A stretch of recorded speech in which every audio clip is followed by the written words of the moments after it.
Hello, dear chess lovers. As the final episode of this year, I am very excited to talk to Kamryn Hellman.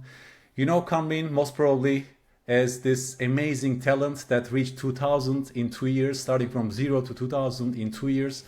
Her video about how she did that has been seen almost 500,000 times on YouTube.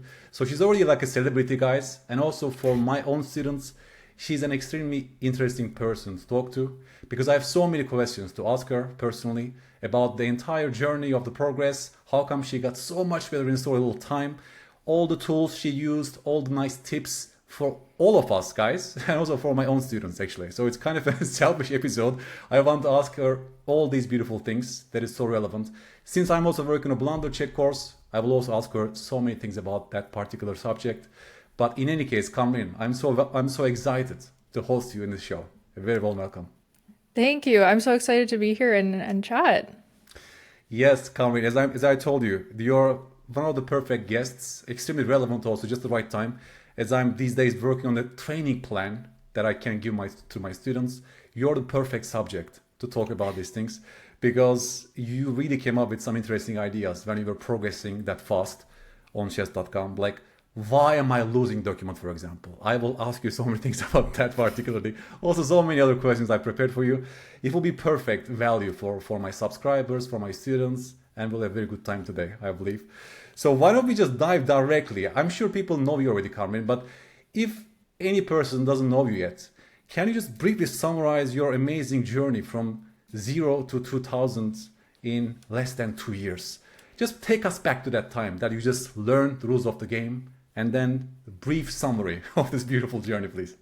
Yeah, absolutely. So I didn't know how the pieces moved, and I learned like starting from there from scratch in early 2021. I can't remember exactly when, but it was after I watched The Queen's Gambit on Netflix, which at this point is kind of tale as old as time for a lot of adult improvers. And I started my chess.com account in April of 2021, and I quickly became very obsessed with the game. I got bit by the chess bug.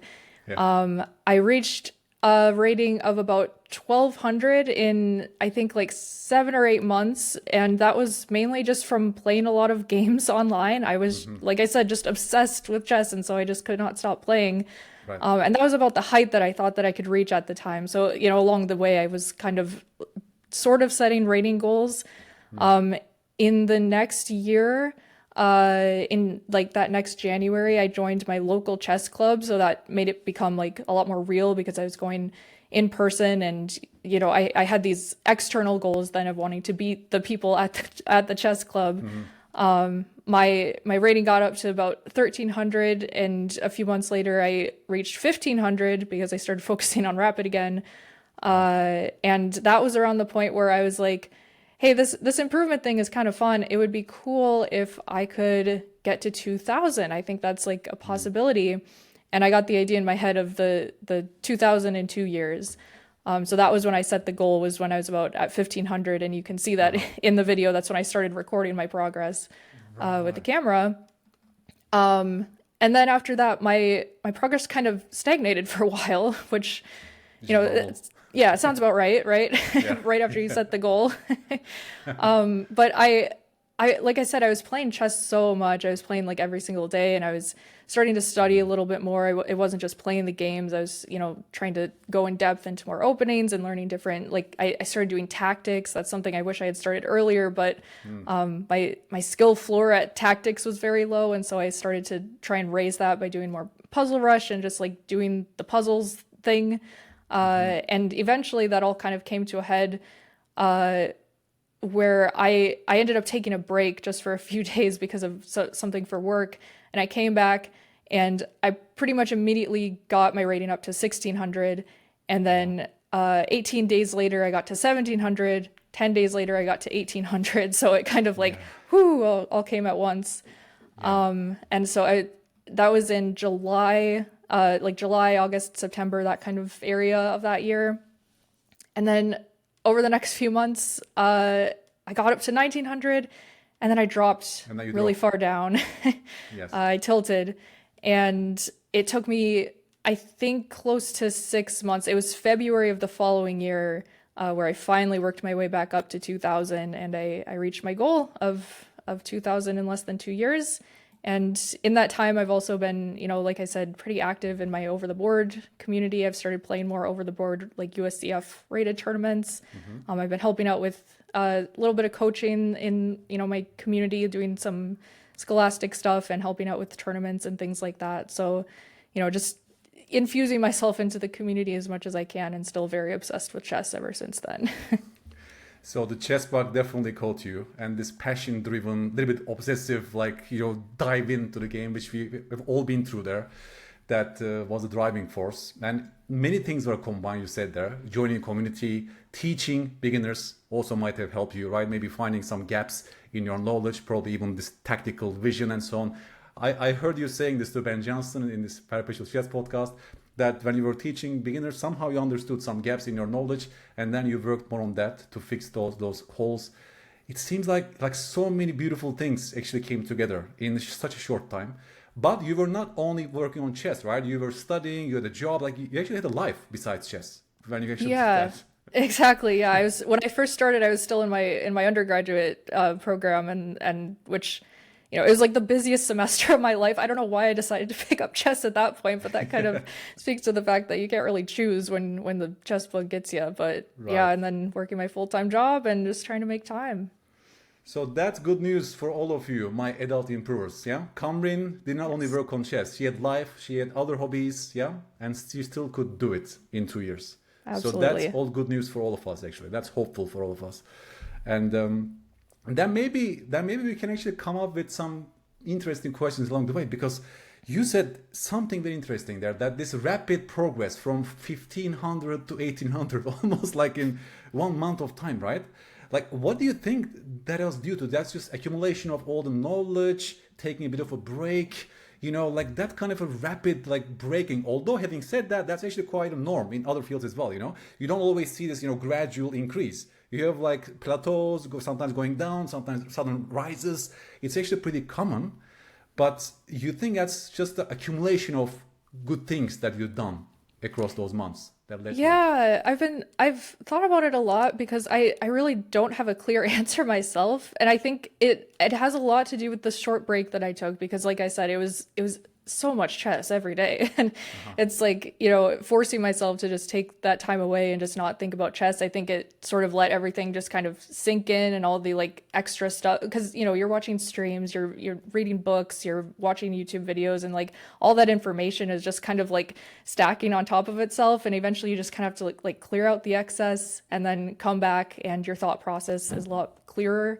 I found that before tournaments too, that helps a lot with my performance, is taking a few breaks before I play in a tournament, because it just, you need to come in with that those fresh eyes. Just being a little bit more intentional about my thought process, which includes time management. I think around that time I was also playing more Blitz and Bullets, which I know you had an episode with Nate Soul on debating that. Yes. But what it helped me with was, I'm very slow. And because I didn't play as a kid, those patterns weren't really ingrained in me as much as people who have been playing their whole lives.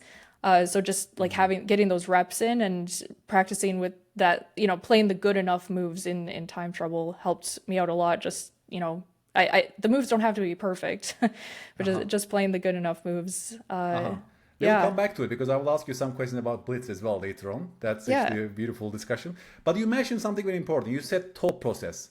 And to me, that's also working as a coach with beginners. That's a key area of improvement. Yes. So how did you fix those holes in your thought process? And what exactly do you mean even by thought process? Do you think the certain steps that you need to go through when searching for a move? For example, the opponent makes a move. You have to look at their threat first, and then candidate moves, and then Blunder-Check. Do you mean something like that when it comes to thought process? Kind of. I've tried different... what's the word? I've tried different checklists. I couldn't say I've got one that's really stuck with me. And it's kind of changed, as I continue going. But I think it's just the idea of being intentional about what you're thinking about during a game. Because a lot of times, your thoughts kind of wander during a game, or you're thinking, you get tunnel vision, which I think is a problem, for players at all levels. And just being able to be like, okay, what does my opponent's move do? That's a question that has been very consistent since I started thinking about these kinds of things. Whether that makes a threat or something, and then, trying to think about, okay, if I play this move, what is the most annoying response that they can make? And, does that affect the plan that I have? So just kind of things like that has been really helpful for me. Yeah, because I think step itself, or taking a step back and going through certain type of small checklists. It cannot be too much because then you get overwhelmed. Working memory resources are overwhelmed. It has to be something extremely small, short, but also important when it comes to finding good moves. And that's why even, seeing the threat, what would they play if I don't play a move right now? Even that question, internalization of that question is a huge improvement for many players. I've seen it myself as a coach. I created a course about this as well. It's huge. Yeah. Now I'm actually creating a course on the other part of that step, Blunder-Check, which is of course a huge issue for beginners. And there are so little resources actually. That's surprising to me. There are so little resources on this very process of Blunder-Check. As you mentioned, I will make this move. What is the most annoying thing they can do to me if I make that move? Yeah, because we are like humans are having biases, confirmation bias, wishful thinking. Chess actually goes against so many of our tendencies as humans. Like this needs constantly, taking a step back, having this scientific mindset. Prove yourself wrong, don't prove yourself right, as they say. Yeah, that's actually quite a good thing in chess thinking. Exactly. So how do you then fix this process of blunder checking? Because that's a great bottleneck that keeps many players, not reaching their heights. Yeah, I'll admit it never really goes away because if you watch me play on stream, I blunder queens all the time when I'm playing Blitz. So yes, it obviously, there's a little bit of difference when you're playing faster games. But one thing that's helped me at, I think, all levels is just being, again, very conscious of the thought process and then trying to think one move further than I would otherwise, or that I would stop calculating naturally. So at the beginner level, that might be literally like one ply further. You think, oh, I want to move this piece to this square. Is there one of my opponent's pieces that can capture it for free? Just, sometimes beginners don't think that way. And trust me, I was there too. And I remember driving to chess club and in my car, talking aloud to myself and saying okay, Kamryn, when you put a piece on a square, before you do that, you're going to make sure that it cannot be captured by another piece. Literally just self-talk is so important. But anyway, as you go further, the plies get a little bit more, you think a little bit deeper, visualizing, and then again, just asking that question, what's the most annoying thing that they could do? Also, it's important to look at the forcing moves, especially checks, I found, because if you have this whole master plan that you play this and this and this, and oh, it's going to be checkmate. But your opponent has a check in the middle of that. Sometimes that just throws your whole thing out the window. So it's really important, I've found, to look for every single possible check and king safety, just to make sure that you're not missing anything. So yeah, the one move further thing has helped me at every single level. And it gets one move further, the better you get. So yeah. Checks are crucial. I just made an episode with Azer Chua. So checks captures threats are given as generic advice. It works in isolated domains. As a rule that always works, I disagree with that advice. But checks are crucial when it comes to blunder checking. I 100% agree with you. Of course, you can smell certain situations as make it more relevant when your king is exposed, for example. Of course, you should check for checks first. But then loose pieces is the key, As a result of my next move, am I creating a loose piece? That's a great question. That's almost always a great question. You cannot go wrong with that question, I'm making a move. Am I creating a loose piece? Does this piece about the move have a protector, or am I unprotecting something as a result of moving this piece? Right. That's another big one. It's huge because it's Aidan Reiner said this. It's called secondary effect of our moves. We humans, we want to see what our move does. Yeah, all the time. I'm moving my queen there to attack something. Everyone can see that, of course, but it's very difficult for humans to see what our move no longer does. Right. My queen was protecting that bishop. I moved it, and now the bishop is unprotected. Yes, it's a huge part of chess blunders. And even internalizing these things, gradually, one step at a time, without overwhelming yourself. Yeah, maybe one or two checklist questions like that is having a huge impact in one's games. That's the basic claim, at least for my next course.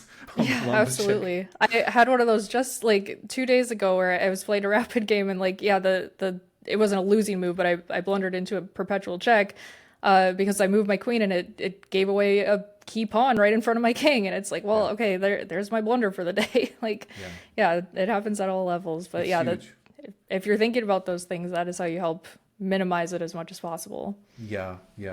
Without overwhelming yourself, those little checklists, which actually connects us to this beautiful question, why I am losing document. I think that's a great segue right now to talk about that, because at some point when you were improving, you started having this weekly document that you were looking at your games, your losses, and you were creating a Word document of why I am losing. Like very brief explanations on that, if I'm right, You didn't start it already from the beginning. You started like maybe halfway through your journey. Is that correct? Yeah, I think it was, I would have to look back exactly, but it was around that time of like, the 1500 where I had set that goal and I was like, okay, we really got to buckle down and work on this now. Yeah, that's already in itself an incredible, by the way, discipline. I tell this to all of my students, of course, and not everyone can do this. That will be a perfect way for people to improve, because it's you, who play all these games. It comes from your side as well. That makes it more relevant, basically. It makes your own mistakes more relevant. Just to have discipline to write down briefly and have basic thoughts. My question is this: how did you do it even without the coach, without that kind of feedback? Did you actually understand Stockfish's feedback to you? Actually, how did you do it? Right. Yeah. It's very obvious when you look back through. So the why I'm losing document was at the end of every week, I would go back through all my rapid games and I would just make brief little notes, like bullet points of, the point where the game had turned against me and where, I lost the game. And after a while, it helps you to sort of see the patterns and the kind of mistakes you're making. And then, from there, you can use it to create a study plan or just decide what to focus on in your thought process or, in your extra chess time. But in order to find those, like I said, it's often very obvious. It's like I said, just for my game the other day, I moved my queen and I gave away a key pawn and I blundered into a perpetual when I should have been winning. But, beyond that, trying to learn to use the engine, you have to practice, definitely. And I didn't have a coach throughout all, going from 0 to 2000. I've had some coaching since then, just, occasional sessions, but not too much. I feel like it's often a personality thing where I personally am like very self-disciplined, but I think a lot of times other people like to have somebody to sort of set them on the right path. And so that they know, that this is an experienced player. They know what they're doing better than I do. And so, I totally understand both sides of it. And to see, the moves where I wouldn't exactly understand where I went wrong, just to play a few moves of like what the engine line wants from me. Usually a few moves down the line, it's like, after, this, and this, I'm going to be, losing a piece or something like that. So it usually, eventually you'll be able to get there. The points, since 2000 where I have enlisted the help of a coach are often when I've played a game and I'm like, I actually have no idea where I went wrong here. Right. It was much more like subtle, a few inaccuracies rather than one single blunder. And it would be a waste of my time to try and, dig through all these engine lines. Let me just ask a stronger player. So those are the points where I've turned to a coach. But like I said, often below that level, it's like, I mean, you just blunder. Like it's very obvious. It's often tactics, and you often realize it right after you play it, and you wouldn't even need to look at an engine line to figure it out. But when you do after the game, it's pretty clear. I see. So until that time, it was pretty obvious to you, to your mind, that you could identify what kind of mistakes were causing you to lose games. But of course, I even saw that document by one of your videos. It was like quite a long sheet. And you even had something like about the openings, right? Like about French, don't do this. You play for this plan, play for that plan. It was very specific, also opening specific stuff, right? Yeah. So that was the other thing that in addition to that, had started listing out, in a different document, the openings that I had played and lost those games. And that didn't even necessarily mean that I needed to, sometimes it meant I needed to brush up on some opening line. Once I got a little bit more advanced, but often it was more so I didn't have the right plan in those kinds of positions. So for example, I was losing a lot of games in like the French exchange, and I was realizing that I wasn't messing up in the opening, but those positions I was getting into in the middle game, I was kind of lost as far as like what to do. So those are the kind of things where I was like, I need to look up a video of like a stronger player playing out this position, and or just like look at master games and see how different players are getting through these kinds of middle game positions. So it's, again, not necessarily the opening itself, but the kinds of positions that you're getting into out of the opening a lot of the time. Yeah, we'll come back to openings later on, but it's just, and you only did that for your rapid and classical games, right? Not for Blitz.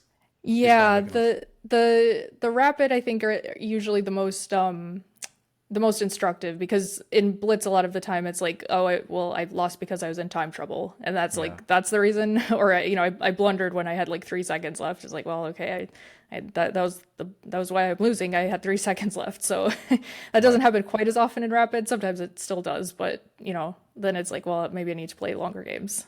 Yeah, and you did it right after you played those games, or you wait until the end of the week and then you look at all of your games for mistakes? Yeah, so I would usually review the games right after I played them, but I would do the document at the end of the week just because it let me kind of, when you lose, there's an element of like emotion to it. You're sad because you lost, or you're even mad because you lost. And so to remove yourself a little bit by being able to look at that with a little bit more of an objective lens, that helped me a lot to make it feel like it sometimes like wasn't even my game. Like I'm just studying it as a game itself, and this is why this player with the black piece is lost, or something like that. Wow, such a Zen mode basically. That's amazing. Yeah, exactly. Okay, so that's also for my students. I mean, I'm just also asking for myself because I also want to crack the code of improvement, and that's sort of the routine. By the end of that week, let's say, you look at your losses in rapid games and you take very basic lessons, maybe like 2 or 3 sentences in a document, basically, not like something crazy, but you verbalize the mistake in some sense. Yeah, exactly. And I found too that it's like there's kind of a line between the being too specific, because I'm not writing like specific moves down, like, oh, I played bishop c3 and this and this and this. It's much more generalized, so you're kind of trying to categorize things so that when you do look back, it's very clear, and you don't have to look at the game to like understand what your notes mean. Right. And do you have like an Excel sheet or something that you have all these types of mistakes and you just press like a cross link or something to, like, I mean, how do you see a picture in the end, pattern? Yeah, it's very low tech. The original one I did, it literally was just like a list in a Word document, and then just going back through, and I think I might have gone through at some point and kind of like categorized them. I can't remember exactly, but often when you just go back through, you see a lot of like, oh, king safety, king safety, king safety. And it's like, okay, well, I need to work on my king safety. Or like there was like a phase where I was like, oh, I'm messing up in the end game, and so I need to, grab a book on the end game and practice, basic end game stuff. And yeah, just things like that. They start to stand out pretty quickly. Yeah, that's amazing. Because, for people, it can, look like a mountain to climb, how am I going to do that? How am I going to, in which level of precision I'm going to do that? So I think you found a very good midway, like you don't go crazy detailed when it comes to those mistakes. You just keep it on a general level. You verbalize it yourself. And then still there are some patterns emerging along the way, basically, that you can identify yourself. Yeah. Which is very beautiful. Yeah. Okay, coming back to Blitz. You really believe that Blitz was valuable for you. Also, when it comes to quick tactical vision, you do not have the patterns as a child, but also about openings, right? Do you believe in the value of Blitz for opening reps specifically? Yeah, exactly. So on the tactical side, it just helped a lot to improve my tactical vision, because like I said, it's like people who have playing chess since they were kids, like it's very automatic to them. I think people who learn chess as an adult, those patterns are just not there, and so you have to do them a lot. And that's why I like Puzzle Rush too. It's like you have to just see those patterns a lot for it to become very intuitive to you, which I think the faster time controls help a lot with that, because you're just getting more games in very simply, and that helps a lot with the openings too, because I've in classical, like over the board classical games, I've gotten lines where I've played this, 100 times in Blitz, and you have more confidence with it because you've played it so much. You understand the different possibilities that your opponent could go for. You understand the general plans that where you want your pieces out of the opening, and then after the opening, what kind of is your plan going into the middle game? Like, do you want to put your knight on e5? Like, what do you want to do here? Do you want to go for a king side attack? Like, what's going on? Again, just like having those reps, it helps a lot. And then also the time management, because I am a very slow player, and I have won games over the board that I should not have because I just had better time management because I played a lot of fast games. Right. And a lot of times around here, at least, the classical games are not 30-second increment. It's like 5-second delay. So like by the end, the time management really does matter. So yeah, just being able to, again, like I said earlier, playing the good enough moves helps me out a lot because you're simply not losing, and you're just hanging on by a thread, and sometimes that is enough. So yeah, all of that kind of has made Blitz a good tool for me to just improve those kind of like those, not necessarily like specific chess things, but like more the external things, I guess, if that makes sense. Right. But yeah, again, just getting the reps in helps a lot. But you were limiting it per day, right? You were not like binge playing Blitz like some people. Well, it kind of depends on Not that easy. what we're talking about. Yeah, no, it's I had more disciplined periods, I will say, but if you look at my recent games, I'm definitely not so disciplined. But at this point, I'm just kind of using it as like a stress relief. I just go and blitz out a bunch of games, but we all been there. I mean, if you look at my profiles on Lichess, I played a bunch of Blitz games myself. I know exactly how it feels like. Yeah, so no complaints about that. You recently published on YouTube 2 different video, let's say, series of specific advice for people from 0 to 1000 and also from 1000 to 2000 basically. Can you briefly summarize those lessons for my audience, please, Kamryn?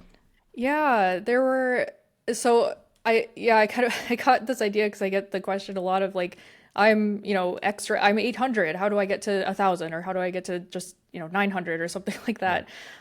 So what I found, just like looking back, the way I do my like research for those kind of videos is often looking back at my own games or looking at friends' games, or around those different levels that I'm thinking about, and just seeing kind of like the why I'm losing document, like why they are losing. The things that I found specifically like below say 1000 or below say like 1200 is generally to me quite basic, which is like the not blundering thing. What I remember from being like say under 1000 is your board vision is very limited, and when you are that rating, you don't really realize it until you're a little bit higher, but like you can't really comprehend the board enough to go really in depth into openings, for example. So one thing I recommend is just like principles, and also below that level, it's a matter of like studying the things that you want to study because any kind of chess study will be helpful for you because you just know so little about chess compared to say a master. And you feel like you know a lot, but as you keep going, you will realize how little you know. Dunning-Kruger effect. Yeah, exactly. And so, yeah, what the main thing that, is starting, I won't like go into specific detail about each of the steps, but something really important that I found was to start being less selfish when you're playing chess, which means not just looking at your moves that you want to play, but also looking at what your opponents are wanting to do. So asking the question, what does that move do? Looking at the entire board, and a lot of blunders at that level are literally their opponent is setting up like a battery checkmate for like three moves, and they just do not see it at all. And like I said, I was there too. You're not paying attention because you've got your own plan. You get tunnel vision. So that is like a huge step in going, I think, beyond like 1000 to 2000, or 1000 to 1200 is what I was trying to say. That's a big gap. Beyond that, like I said earlier, something I wish I had started earlier, which I started around like 1300, was doing more tactics, because so much of chess is decided by tactics, even at my level. And realizing that as an adult improver, the patterns aren't always there, and making sure that you are learning all those patterns, because that intuition will help you in a lot of games. And then going back to thinking about what your opponent wants, you'll be able to see the kind of tactics that they are setting up as well, because you'll just be familiar with the patterns for both sides. A little bit higher, like say around like 1500, for me personally, this is where I started learning more like solid openings. And I think this is around the time I recommend like going a little bit more in depth into your openings, which, your opponents will also be doing. Below that level, you can learn 10, 12, 15 moves of theory and you will never ever get Never it. get that. Yeah, so going from those principles, watching the opening videos you want and, playing the basics, but then going just a little bit further, I think it's really important as far as memorization to just memorize like the traps that you can get into or the traps that you can put your opponent into. I think those are pretty crucial just as far as like the rote memorization. But other than that, it's a lot of understanding and basic, like just the basic ideas of the position a lot of times. Choosing an opening that isn't too heavy on the theory, I think is helpful. So the ones that I chose were the London and the French, but to each their own, obviously. But those are just very simple ones that I found were like very solid. Before that, I mean, I was playing Gambits. I mean, I wanted to win in 7 moves, like Gotham Chess told me I could. Stafford Gambit or stuff like that. Yeah, exactly. It's like I was playing these things over the board. I remember my first tournament, I played the Albin counter Gambit, which is not maybe as bad as some other Gambits that I could play, but I mean, I was losing to little kids because I was playing terrible openings. And so, yeah, solidifying that repertoire a little bit was very helpful for me. And then, yeah, just as you go further, that like I think it becomes a little bit more specific to each person. So I think in my video I talked about like, okay, at this level you should focus on, doing a deep dive on pins or doing a deep dive on forks and like going very specifically into different kinds of tactics. I think around 1800, I recommend going into studying more endgames, which is, again, this is a lot of it's based on my own personal experience. So it might be different for other people. They might have been studying endgames since they were 800. But I think around that level is where you start getting to the endgame a little bit more. And so you have to know the basics of king pawn endgames and, the basic ideas of opposition and shouldering and all those kinds of things. And, the basic rook endgames, Lucina position, like all that stuff. And just having that, I think, will give you the confidence to trade into an endgame. Because I think a lot of times people want to just find some crazy checkmate when that's not what the position calls for. The position calls for trades. Absolutely. So yeah, that was something that helped me a lot at that like a little bit more advanced level. And then yeah, just getting like really specific as far as what you need to work on. Endgames are still something that I'm working on. I got recommended to work on more practical endgames at this point. So that's something that I'm working on. And then another thing, just I think this is kind of at all levels, but the idea of like being able to come up with a plan, I think is something that's very hard and something that is helpful to incorporate into thought process. At like I might have recommended, I can't even remember anymore what I recommended in these videos, but I think around like, 1900, 2000 is where I realized this was kind of a problem, kind of just shuffling pieces, waiting to be attacked. This is not how you play chess. You need to be, you need to make things happen on your end. You can't just, play. I think I got a little bit too much into the play solid chess idea. And so I wasn't actually like trying to attack my opponent. I was just like, oh, I'm going to solidify my position. When again, that's not what the position was calling for. So yeah, working on like taking the initiative a little bit more. I think going back a little bit to the lower levels, this can often come in the form of like just trading off pieces for no reason. So being very intentional about why you're trading off pieces, just, keeping your attacking pieces on the board as much as you can. If you look at master games, that is what they do. They avoid trades a lot unless they have a really good reason for them.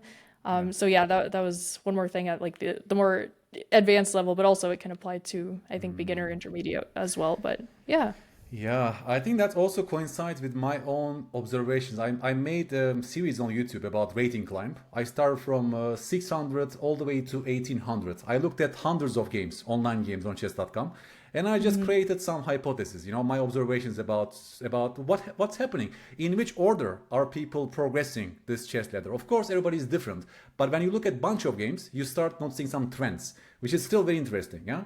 Because if you identify those trends, we also know that what the very next level, for example, can do, which means we can target those kind of exercises so they don't get overwhelmed, Like you can't just give, plan-making puzzles or deep endgames to 600s, right? Yeah, like exactly. they need to work on something that 800 can do, because that's reachable for them, yeah? So that was the basic goal of that project. And I think what you said is also like almost 100% overlap with my observations in that series, more or less. On a broader level, Yes, around 1500, opening study becomes more important in a way that it connects to the middle game stage. And Yes. which piece is belonging where, which pawn break am I playing for, which exchanges are favoring me. Very basic opening setups, middle game setups, basically that connects. Right. Also, rook end games are becoming more interesting and important as you grow around 1800s. 1500s, rook end games are quite poor. They can't really understand the activity side. For example, materialism is a huge problem for 1500s. They really cannot imagine themselves easily to give up a pawn for piece activity. Yeah, that's actually one of the bottlenecks basically for the next plateau, like next breakthrough. That's why I created one chessable course about this. It's called the value of a pawn. Yeah, when you see a pawn, is it worth defending or ditching? Or should we grab that pawn or should we just ignore that pawn? These kind of questions. Then 1800s are definitely better than that, than 1500s. But then there are other problems for 1800s. For example, they cannot really go for long-term positional sacrifices like exchange sacrifice. Yeah, the Soviet sacrifice, for example, rook takes c3 to reopen the king. That's a long-term sacrifice. You don't see any effect of it, but you still go for it because of the long-term attacks and so on. Yeah. Super interesting stuff. Endgames definitely become more important as you grow stronger, as you mentioned. And now it's interesting. Right now you're around 2100 on chess.com. Yeah, by the way, Kamryn improved, guys, so she didn't stuck on 2000. But obviously it's not going to be the same speed, right? When you reach. Yeah, it's a little slower now. That's actually quite normal as well. And so it's interesting to see your progress. You're still going through this why am I losing documents, right? The same intensity. You're just sort of stopped these days. So it depends on how intense my study is because, for example, in this at the time we're recording this last fall, I was taking some extra classes for my master's degree, and so I just did not have as much time to focus on chess.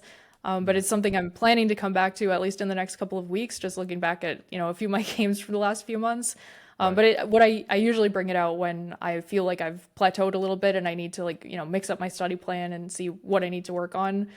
So it's not a consistent thing, but I think if somebody has the time to do it consistently, they definitely should because it's very helpful. Right. We sort of have a system that was proven to work with you. So that's also backed up by science. It's so also intuitive. You gain information about your own mistakes, and then you guide your studies with those kind of improvement steps. Basically, that's the basic value of it. So that's also one of my conclusions about this training plan I'm working on these days.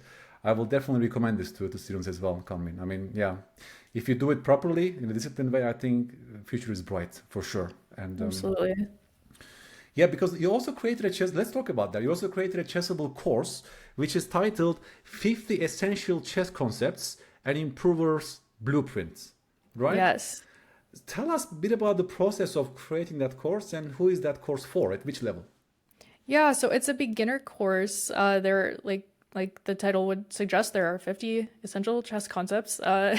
They're split into 5 different categories with 10, I call them rules in the actual course, but 10 rules each. So there's rules for developing, rules for active pieces, rules for trading pieces, rules for attacking, and rules for the endgame.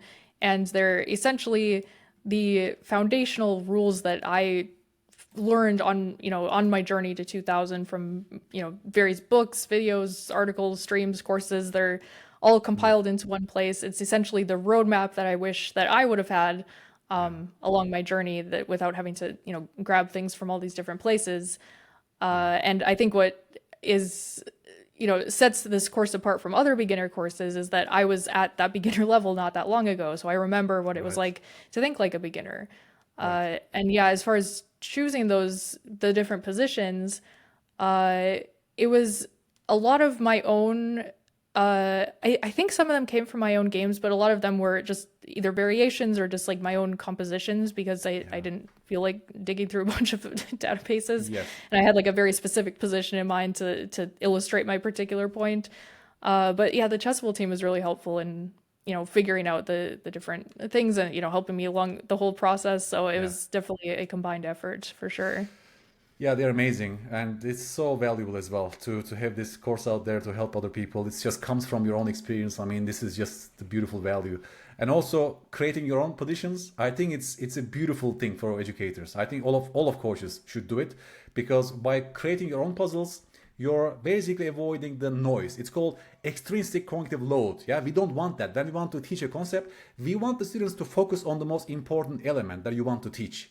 Because if Right. there's so many distracting elements, so many random things in the position, then they get distracted. Yeah, basically it doesn't contribute to the learning outcome, that the thing that you want to teach them. And then they get Right. distracted. You even get some nasty comments on Chessable. They get distracted. They're looking something else. But I didn't test for that. my point was different. So it's actually also, as teacher's side, I think there's great value to it. Of course, that will take probably longer time to fetch your positions.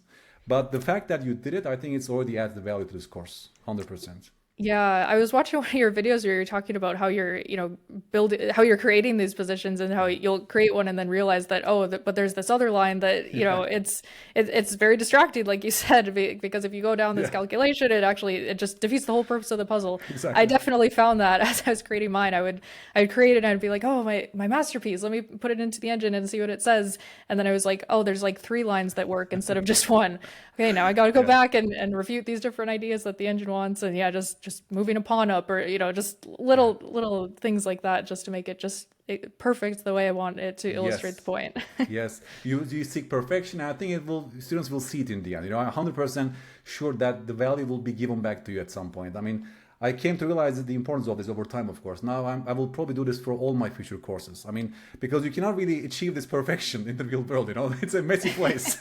Yes, exactly. There's so rarely games where it's like, oh, there's just one move that works and there's no other noise. It's so rare, yeah. So it's a beautiful thing. So, and you got good feedback so far. You're happy about it. Are you working for other courses, by the way? Do you have future projects? So they have asked me to make another course.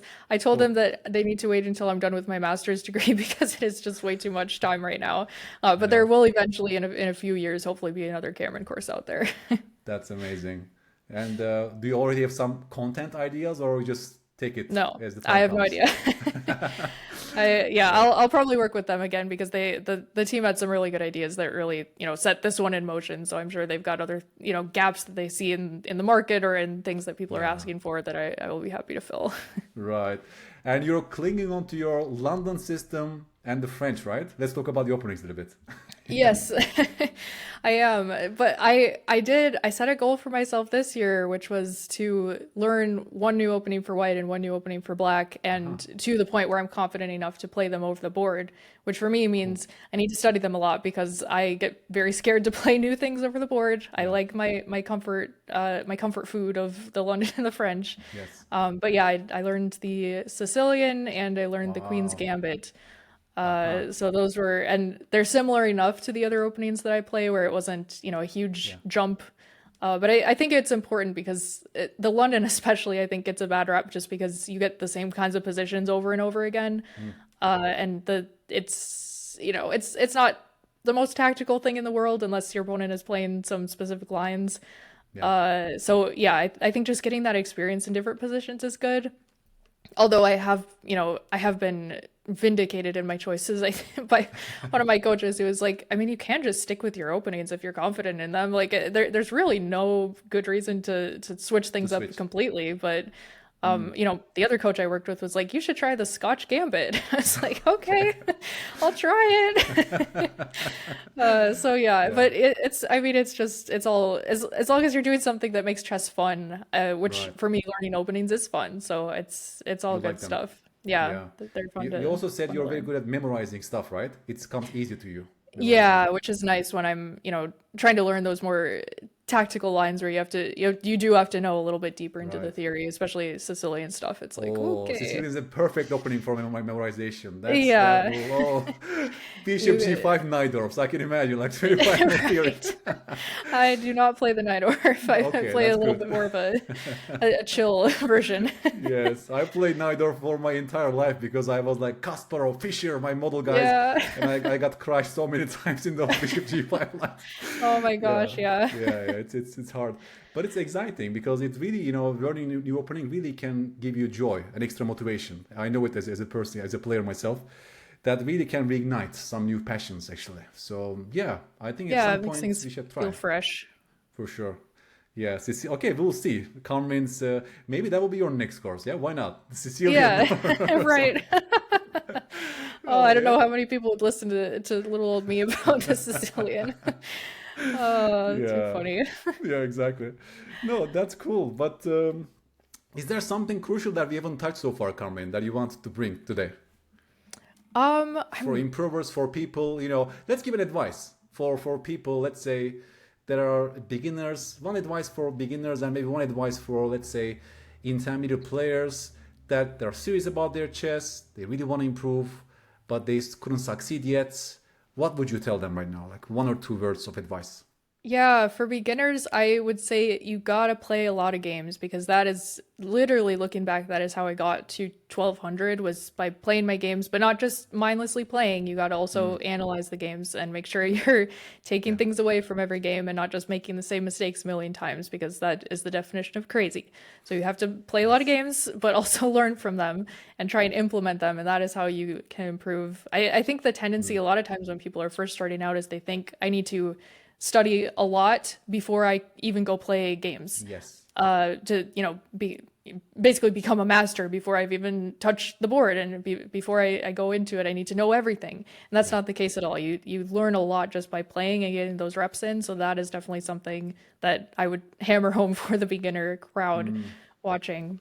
At the intermediate level, you do have to start learning or taking more time, I would say, to study. I still, playing a lot of games will help. You cannot stop playing games. Yes. And playing longer games too, I would recommend. If you do have a chess club, or something within driving distance, that is very nice, because you will be able to play high level games. Because a lot of times people that go to clubs are very passionate about chess, and they are generally pretty good at chess. So you will often be able to get pretty good games in.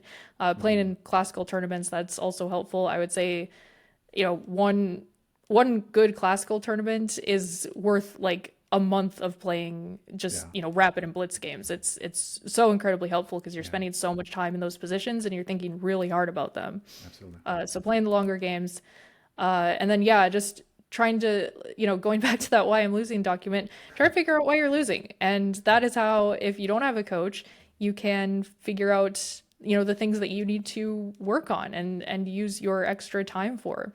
And I think setting a specific number of games, what helped me was setting that number of games to play per day once I got to that more intermediate level, and then using the other time that I did have, like actually scheduling my time to work on different things. So, work on the openings. I had a schedule at one point. I was like, okay, I'm going to work on my openings for white on Monday and Wednesday or whatever it was. Right. And my openings for black on Tuesday and Thursday. And then, work on end games or whatever else on Friday. That wasn't exactly what it is. I have got a video out there, something right. about the schedule, but setting that, making it a little bit more disciplined, I think helps you make sure that you are using your time in the most effective way, because I think a lot of adult improvers do not have a lot of time to spend on chess. And so if you don't want to waste that time, I think is the important thing. You want to use it as effectively as possible. Absolutely. In those amazing progress years that you did, to those 2 years, you had around 20 hours per week on chess, right? More or less. Yes. Roughly. Yeah. That's still a lot of time, actually. I was going to say that. I know that's not achievable for a lot of people. Right. And my schedule was like, I think it was like 9 p.m. to midnight. Like I was definitely like a late, a night owl during that time. Yeah. So but I mean, the time, if you've got an hour a day, you use your hour a day to the best way that you can. Yeah. One more advice that I will give for let's say beginners is that, since most of their games are decided not by checkmate, but one guy just loses a queen or a piece and then you need to convert your advantages, it also makes sense to train some end games. Let's say you convert an advantage with an extra piece, for example. Like have some games against the bots, even against Stockfish, for example, you can take. Let's say queen versus bishop, queen versus knight. Start from something easy, and then you can gradually maybe queen versus 2 bishops, for example. Because your games will be mostly decided by one side losing material, and then you need to slowly grind and slowly win those games. One thing I noticed is that some people really have hard time simplifying in those positions. They still want to go for an attack. They go crazy, with an extra piece. Right. Just slow down, you're winning in the long run. But that needs some experiential knowledge. They need some practice, basically, to be able to gain confidence. And I believe I recently started giving this to my students as well. Like I'm now fetching those instructive training game positions where one side is an extra piece, let's say. And they gain experience like that by crushing Stockfish. Sometimes they lose, sometimes they win. It will also be quite good, I think, for for that level. Again, practical experience, as you said, it's crucial. Yeah, absolutely. The simplifying thing is huge because, yeah, like you said, it's like you win a piece and that, but you're still trying to attack and checkmate. It's like, okay, just trade down pieces and you're just gonna have an extra piece. It's so That's it. simple. Like Yes, if I think just like a lot of times just saying that to people, it will make them be like, oh wait, yeah, you're so right. I'm up a queen. If all right. the other pieces go away, I have an extra queen and I'm gonna win. Like That's there you right. go. Absolutely. So Yeah, yeah, yeah. We discussed so many good things today, Kamryn, and unless you want to add something else, we can slowly wrap it up. You're still active on YouTube and Twitch, right? My followers can follow you on those yes. platforms. At this Yes? point, I'm a little less active on Twitch. I streamed yesterday. I've been trying to stream at least once a month, but it's yeah, trying to trying to balance work and studying and chess and all Yeah, the try to have a social life. It's a little that Twitch not is the easy. thing that kind of fell off, but I'm still uploading videos once a week or once every other week, depending on my schedule at the time. But Yes. still active on YouTube for sure. Yes, I will post a link here. I will post a link to your Chessable course. And you're also active on Blue Sky, Twitter, where we follow each other. So that's also, they can also follow you there. Yes. Thank you so much for all the insights today, and wishing you all the best for your chess journey. I'm really following you, so let's see when we can meet again next year or maybe 2 years now, and share, yeah, celebrate your progress when you reach 2,300, hopefully, yeah, as you grow stronger. Yes. That will be an amazing goal, and yeah, keep your passion for this beautiful game. Chessbuck is with you. It's impossible to completely get rid of it now, so just Yeah. keep on pushing. Of course. Yeah. Well, thank you so much for having me. This was great to talk with It you. was an amazing pleasure from my side. Thank you so much for coming. Wishing you a Merry Christmas and a Happy New Year. Likewise, likewise. Thank you so much.